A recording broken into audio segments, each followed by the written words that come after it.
जय माता दोस्तों, कैसे हैं आप लोग। आशा करता हूँ आप लोग अच्छे होंगे, स्वस्थ होंगे, मस्त होंगे। माँ भगवती आप सभी का कल्याण करे, आप सभी का मंगल करे।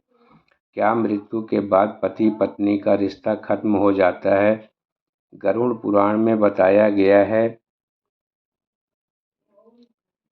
दोस्तों, गरुड़ पुराण में बताया गया है कि हम किसी से प्रेम करते हैं, जब हम किसी के साथ 7 फेरे लेते हैं तो हम अग्नि को साक्षी मानकर एक वादा करते हैं। हम कहते हैं कि हम 7 जन्मों तक एक दूसरे का साथ निभाएंगे। एक पति या एक पत्नी अपने जीवन साथी के बिना एक दिन भी गुजारने की कल्पना नहीं कर सकते। हम हमेशा यही सोचते हैं कि जो इंसान आज मेरे सुख दुख का साथी है, वह मरने के बाद भी मेरा ही रहेगा। हम अक्सर यह कहते हैं कि हम साथ तो जिएंगे और हम साथ ही मरेंगे, लेकिन क्या आपने कभी शमशान घाट में जलती हुई चिता को बहुत ध्यान से देखा है? जब उस लकड़ी के ढेर पर किसी का शरीर जलकर राख में बदल रहा होता है, तो क्या वहाँ केवल वह शरीर जलता है? नहीं, उस आग में वह सारे वादे भी जल जाते हैं जो कभी अग्नि के फेरे लेते हुए किए जाते हैं। उस राख के साथ 7 जन्मों का वह भ्रम भी हवा में उड़ जाता है, जिसे हम जीवन भर सच मानकर सीने से लगाए बैठे रहते हैं। आज हम गरुड़ पुराण के उस सबसे कड़वे और गहरे सच का सामना करेंगे।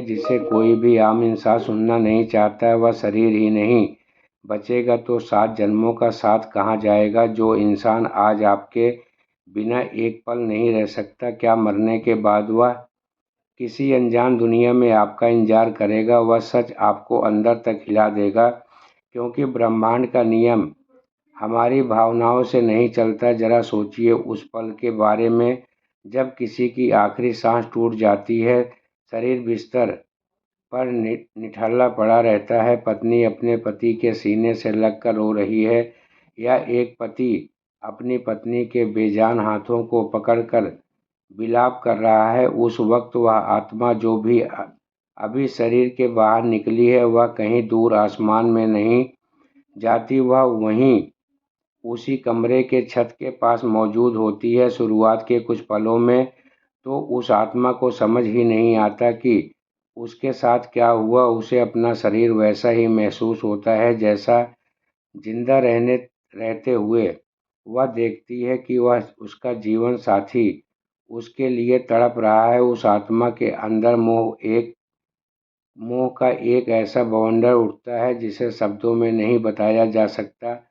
वह आत्मा भागकर अपने जीवन साथी के पास जाती तो है, वह उसके आंसू पोंछना चाहती है, वह उसे गले लगाना चाहती है, वह चीख चीख कर कहती है कि रो मत, मैं यहीं हूँ, मैं मरा नहीं हूँ। लेकिन उसकी वह चीख कोई नहीं सुन पाता। उसके हाथ अपने ही जीवन साथी के शरीर के आर पार निकल जाते हैं। वह आत्मा बेबस होकर हवा में हाथ पैर मारती है। उसे पहली बार यह एक एहसास होता है कि जिस शरीर को वह अपना समझती थी, जिस इंसान को वह अपनी जान कहती थी, जब वह दोनों के बीच एक ऐसी दीवार खड़ी हो गई जिसे दुनिया की कोई ताकत नहीं छोड़ सकती। गरुड़ पुराण कहता है कि मृत्यु के बाद पहले कुछ दिनों तक आत्मा अपने ही घर के चक्कर काटती रहती है। वह कभी उसी बेडरूम में जाती है जहां वह सोती थी, वह उसी डाइनिंग टेबल के पास खड़ी होती है जहां बैठकर वह खाना खाती थी।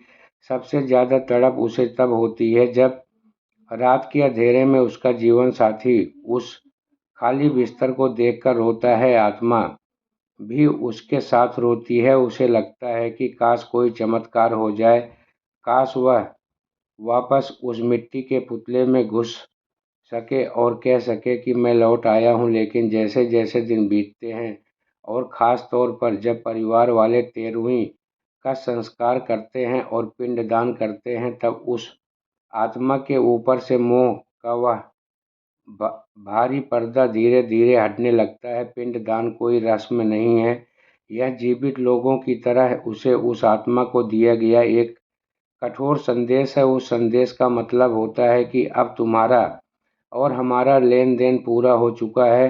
तुम्हारा समय इस घर में खत्म हो गया है। अब तुम हमारा मोह छोड़कर अपनी आगे की यात्रा पर जाओ। यहीं से उस सच की शुरुआत होती है जिसे हमें हमारे मुनियों ने कहा है कि यानी कर्मों का कर्ज, कर्मों का लेन देन। हम जिसे प्यार कहते हैं, जिसे हम जन्म जन्म का साथ कहते हैं, वह असल में प्रकृति का एक बहुत बड़ा खाता है। इस दुनिया में कोई भी दो इंसान बिना किसी वजह के एक दूसरे से नहीं टकराते, और पति पत्नी का जो रिश्ता है वह तो दुनिया का सबसे गहरा और सबसे उलझा हुआ कर्म बंधन है। यह कोई संजोग नहीं है कि अरबों की भीड़ में आपकी शादी उसी इंसान से होती है। आप दोनों पिछले किसी जन्म में एक दूसरे से बहुत गहरे से जुड़े हुए थे। शायद पिछले जन्म में अपने इस उस इंसान का बहुत ही दिल दुखाया था, और इस जन्म में प्रकृति ने उसे आपकी पत्नी बनाकर भेज दिया ताकि वह जीवन भर आपको ताने दे सके और अपना हिसाब बराबर कर सके। या हो सकता है पिछले जन्म में आपने उसकी जान बचाई हो और इस जन्म में वह आपका पति बनकर आपकी हर सुख सुविधा का ख्याल रख रहा हो। उसे एक बहुत ही आम जिंदगी के उदाहरण से समझिए। आप जब किसी बैंक से कर्ज लेते हैं तो जब तक आप उस कर्ज को चुका नहीं देते, आपका वह बैंक एक एक एक एक रिश्ता बना जाता है। आपको हर महीने वहां जाना पड़ता है, किस्तें देनी पड़ती है, लेकिन जिस दिन आपकी आखिरी किस्त जमा हो जाती है, जिस दिन वह लोन अकाउंट बंद हो जाता है, उसके बाद क्या वह बैंक आपको याद रखता है? क्या आप दोबारा उस बैंक में जाते हैं? नहीं। पति और पत्नी का रिश्ता बिल्कुल उसी बैंक लोन की तरह है।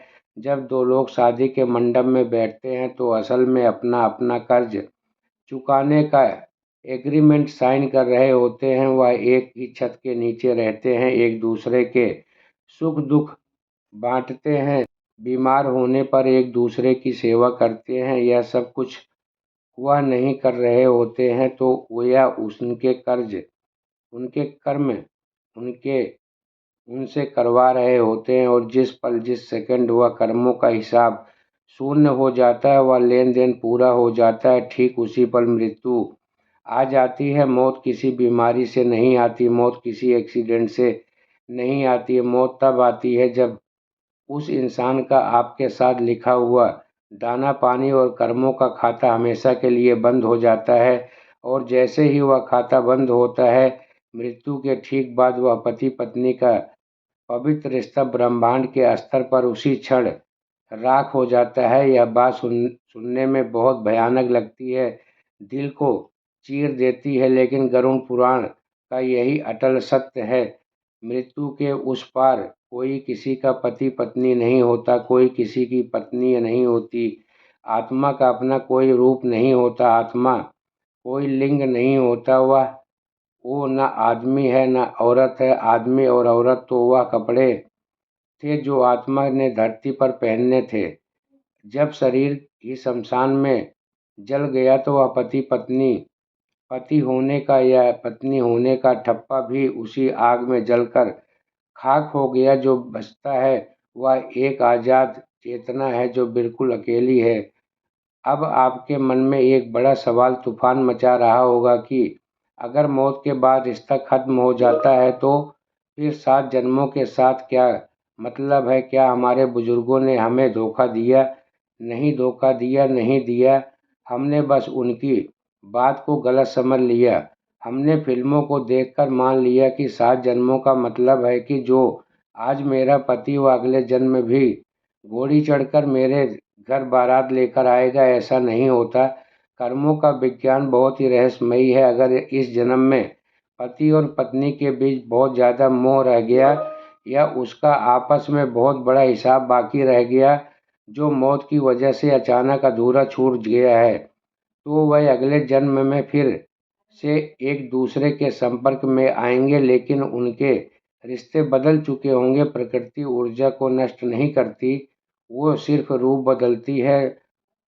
हो सकता है जो इंसान जो जन्म में आपका पति था और जिसने आपका बहुत हुक्म चलाया था, वह अगले जन्म में आपके ही घर में आपका नौकर बनकर पैदा हो जाए, ताकि वह अपनी मनमानी कर्ज चुका सके।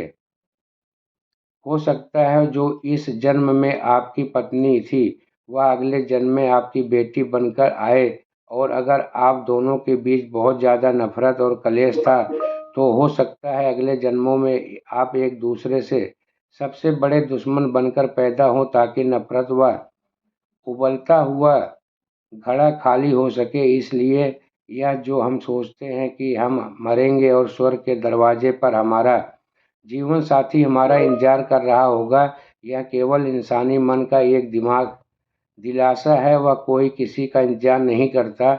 हर आत्मा को अपना बोझ खुद उठाना पड़ता है और अपने रास्ते खुद तय करने पड़ते हैं। गरुड़ पुराण में बहुत ही साफ शब्दों में बताया गया है कि यमलोक में यमराज यह नहीं पूछते कि तुम किसकी पुत्री हो या तुम किसके पति हो। वहाँ जो तराजू रखा है उसमें केवल आपके अपने कर्म तौले जाते हैं। अगर पत्नी ने जीवन भर पुण्य किए हैं और पत्नी ने केवल दूसरों की चुगली की है और पाप किए हैं, तो पति की आत्मा को किसी उच्च लोक या स्वर्ग लोक में भेज दिया जाएगा, जबकि पत्नी की आत्मा को नरक या किसी निचली योनि में धकेल दिया जाएगा। दोनों के रास्ते हमेशा हमेशा के लिए अलग हो जाएगा। वहाँ कोई ऐसा कानून नहीं है जो यह कहे कि यह धरती पर पति हो या पत्नी एक ही जगह ही रहेंगे। वहाँ आप बिल्कुल अकेले हैं। यही वजह है कि हमारे शास्त्रों में बार बार कहा गया है कि इंसान के मोह में इतना अंधा मत हो जाओ कि तुम ईश्वर को ही भूल जाओ। तुम्हारा असली साथी है किसी से प्रेम करना बहुत ही अच्छी बात है। दांपत्य जीवन को अच्छे से निभाना आपका कर्म है, लेकिन किसी इंसान के बिना अपनी जिंदगी को खत्म मान लेना सबसे बड़ी मूर्खता है। अक्सर हम समाज में देखते हैं कि जब किसी के जीवन साथी की मौत हो जाती है, तो पीछे रहने वाला इंसान अपनी जिंदगी को नर्क बना लेता है। वह सालों सालों तक उस मरने वाले के कपड़े सीने से लगाकर रोता है। वह उसकी तस्वीरों से बातें करता है। वह खाना पीना छोड़ देता है और बस यही कहता रहता है कि तुम मुझे छोड़कर क्यों चले गए? भगवान मुझे भी उठा ले, मैं तुम्हारे पास आना चाहता हूँ। हम लोग ऐसे इंसान को देखकर बहुत ही भावुक हो जाते हैं। हम कहते हैं कि देखो, इसे कहते हैं सच्चा प्यार। इसके जैसा प्यार तो आज के ज़माने में कोई नहीं कर सकता। लेकिन अगर आप गरुड़ पुराण और आध्यात्मक की नज़र से देखेंगे, तो यह कोई प्यार नहीं है। यह उस जाने वाली आत्मा के साथ किया गया सबसे भयानक अपराध है। जी हाँ, अपराध है। जब आप मृत व्यक्ति के लिए लगातार रोते हैं, जब आप अपनी भावनाओं का भारीपन उसके ऊपर डालते हैं, तो वह आत्मा जो अपनी आगे की यात्रा पर निकलने की कोशिश कर रही है, वह आपके मोह के कारण पीछे खींचने लगती है। आपके आंसू उस आत्मा के पैरों में लोहे की बेड़ियां बन जाते हैं। गरुड़ पुराण में एक बैतरणी नदी का जिक्र आता है। कहा जाता है कि जब परिजन बहुत ज़्यादा रोते हैं, तो उनके आंसुओं से वह बैतरणी नदी और ज़्यादा भयानक हो जाती है। उसमें बाढ़ आ जाती है और उस आत्मा के लिए उस नदी को पार करना असंभव हो जाता है। वह आत्मा ना तो आगे जा पाती है और ना ही वापस आपके पास लौट सकती है। वह बीच के अंधेरे में अजायम में फंस जाती है। शास्त्रों में इस फंसे हुए आयाम को प्रेत योनि कहा गया है। जब कोई आत्मा अपने के मोह या अपनों के रोने धोने के कारण धरती की वायुमंडल में कैद हो जाती है, तो वह अकल्पनीय कष्ट भोगती है। उसे भूख लगती है, पर उसके पास खाने के लिए शरीर नहीं होता। उसे प्यास लगती है, वह पानी पीने की पी नहीं सकती। वह बस अपने ही घर की दीवारों को देखती रहती है और तड़पती रहती है। जरा सोचिए, जिस इंसान से आप इतना प्यार करते हैं, कि क्या आप आंसुओं की जंजीर से बांधकर उस प्रेत बनाना चाहते हैं? क्या आप चाहोगे कि वह आपके मोह की वजह से सालों तक अंधेरे में भटके। अगर आप अपने जीवन साथी से सच्चा प्रेम करते हैं तो मौत के बाद उसे आज़ाद कर दीजिए। सच्चा प्रेम वह है जो मुक्त करता है, जो पिंजरे में नहीं बांधता। उसके लिए प्रार्थना कीजिए, उसके नाम से गरीबों को भोजन करवाइए, अच्छे कर्म कीजिए। अपने मन में यह भाव लाइए कि हमारा और तुम्हारा साथ बस यहीं तक है। तुमने मुझे जो भी खुशियाँ दी उसके लिए बहुत बहुत धन्यवाद। अब तुम बिना किसी चिंता के अपनी आगे की यात्रा पर जाओ और ईश्वर के प्रकाश में विलीन हो जाओ।